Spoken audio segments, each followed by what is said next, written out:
really good. You mentioned it, kind of like first real football in the stadium, getting in the grass in there, opportunity for us. So it was good. A lot of really good situational football we put in. Did a lot of 2-minute scenarios, did some red zone stuff, and then clearly just your neutral down open field. But it was really good. Just trying to, with mock game week coming next week, trying to find our guys that are going to be, on that travel squad with us going to Maryland here in a few weeks. And, that's the positivity of that, is being able to see guys and what they can do. And then, come back this week, we have 5 more practices to get better. So really good job by those guys. I thought it was good, up and down, kind of both sides. I thought defense got the better of us in the 2-minute scenarios, and then the offense kind of went and won the red zone period. So a good mixture of a little bit of everything. Seems like the athleticism is there, and more of the things that I hear the coaches talking about at practice now is the football and the fine-tuning of details and understanding what's going on. Is that coming along for you guys? Yeah, it has. It's something we've been harping on.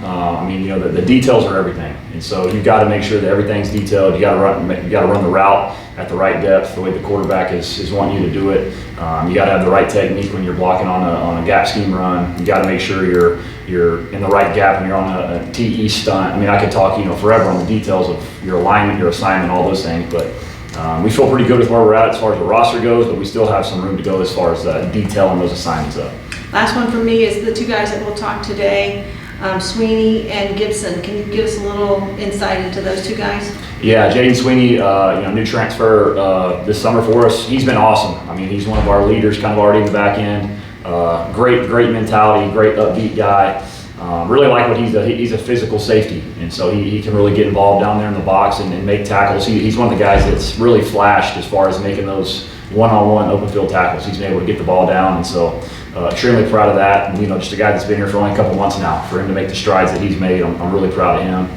And then Zach Gibson, just a real seasoned vet kind of guy. He's 24, 25 years old, so he's been around for quite some time. And same situation with him. He got here this summer, and this offense it's not super complex, but there's a lot on the quarterback's plate.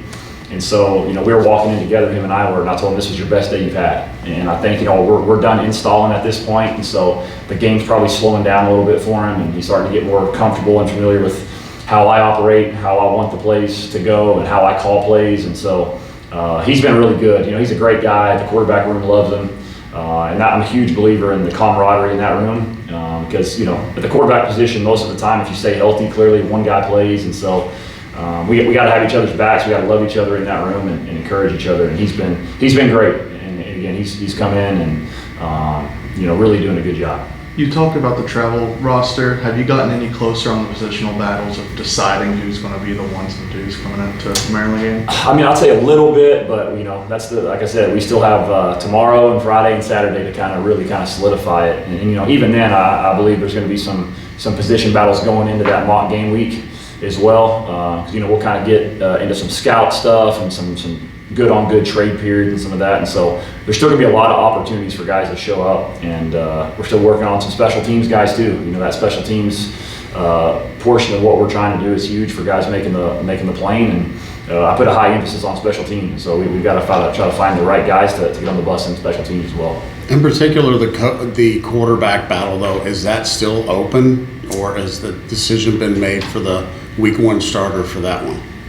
Corner or quarterback, because we're writing about that's our piece today. Quarterbacks. We're going to run out there with Caden Belkamp. Okay, for sure. That's official. That's official. Yes. Got it. Okay. So he's our starting quarterback. Zach Gibson is kind of clawing away at that number 2 position, but I wouldn't say that's a gimme quite yet. Okay. And then those other guys are kind of still battling for that other spot. And again, they're splitting a ton of reps. Guys are. I tell them, you never know what your opportunity is going to be.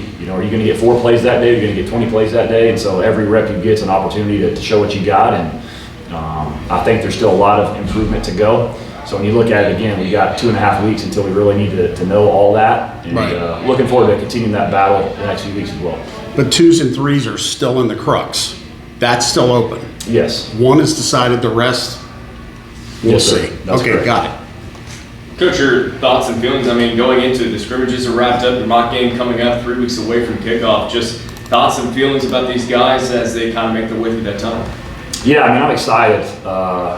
Clearly I'm glad we still have 3 weeks to go because I'm a firm believer in the process and practice makes perfect and all those things. And so I'm glad we don't kick off today. I'm glad we have 3 weeks. And so we still got a lot of room to go, a lot of room to improve, a lot of areas where we got to get better, but I'm excited because like I said, offensively especially, we're done with the install. Defense is almost there. Special teams were good. And so now we're kind of moving from special teams drill work to the teamwork. And now we're trying to figure out, okay, who can be that, those guys that run down on the kickoff team and cause some havoc and get the ball down. And so it's kind of moving more a little bit towards that. And so I'm excited just these next four to five practices to really see those guys keep competing and again, fighting and seeing who's going to make that plane. But I'm excited with where we're at right now, but glad we don't play tomorrow.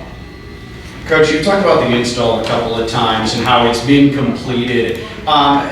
Just from that standpoint, with that install, from a timeline perspective, how much more expedited is it in your mind compared to maybe the more complex pro style or spread offenses? Is there a significant gap between this one and other offenses within camp?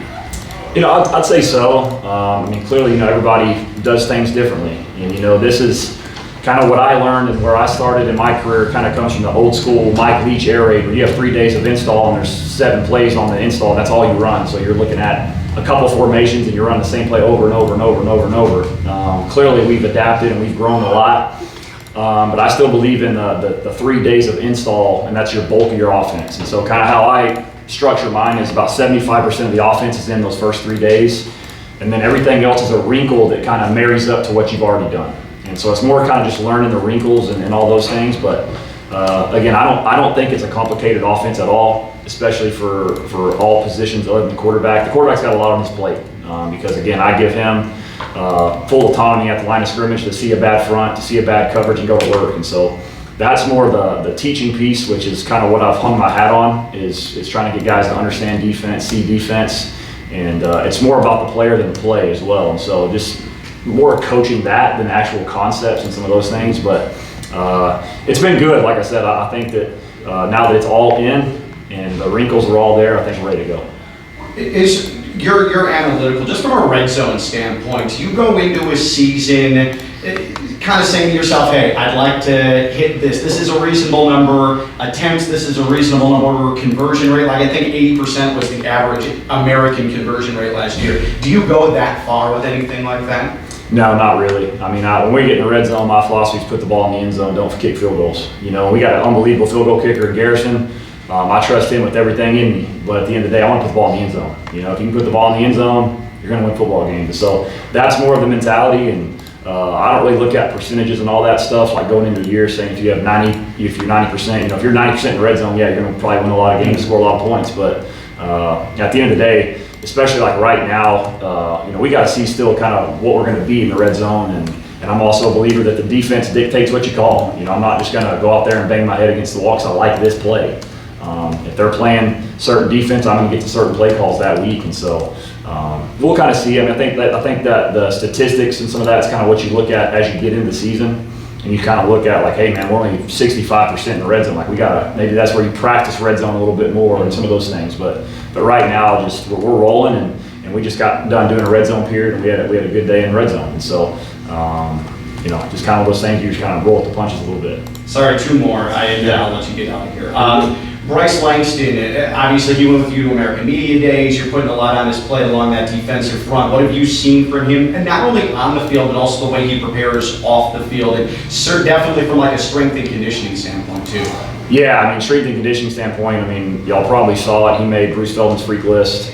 The dude ran like a 4.7 40. He's strong as can be. Weighed 283 pounds or 292 pounds, maybe I can't remember exactly. Whenever we did all that for the freaks list, he's kind of the quiet assassin. He doesn't say much, but when he does, it goes a long way with the team. Just because he doesn't usually talk, and so when he does, it means a lot to the guys. And he's just been one of those guys since the day that I took the job here. Very consistent, shows up to work, does his job. Again, doesn't say much, doesn't make mistakes, you know what I mean? And just he's kind of that guy, lead by example. And when you're one of those guys, you're kind of the first one in the building, first one to leave. You put your head down, you go to work. Guys respect that. And that's kind of what I've seen from Bryce so far. And along that same vein, same question, but Daughtry Richardson. Yeah, Daughtry's a guy that hasn't played a ton of football when you really look at it on paper, and so I think the sky's the limit for him physically. I think the biggest part for him is continue to learn football a little bit because he hasn't played much, and just continue to get that continuity going with Alex and with some of those guys on the offensive line. But from the physical standpoint, I mean, he's another guy. I mean, we did his. He's got like a 6'11" wingspan, 11-inch hands. He's crazy strong in the weight room. He'll run a 5 flat 40. I mean, he's a physical specimen. But still, just to hit, the thing I'd say about him is, he hasn't played a lot of football yet, and so we're still in that growing phase a little bit there. But I think whenever he dials it in, and he does, what he's supposed to do, he can be a really good football player.